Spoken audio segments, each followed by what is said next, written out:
tape.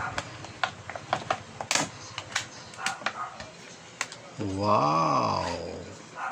Anong pangalan nito, Mi? Obi custard. Obi custard cake. Yes. Hindi pa malis. Yun, teka. Anuhan ko siya para makita yung kanyang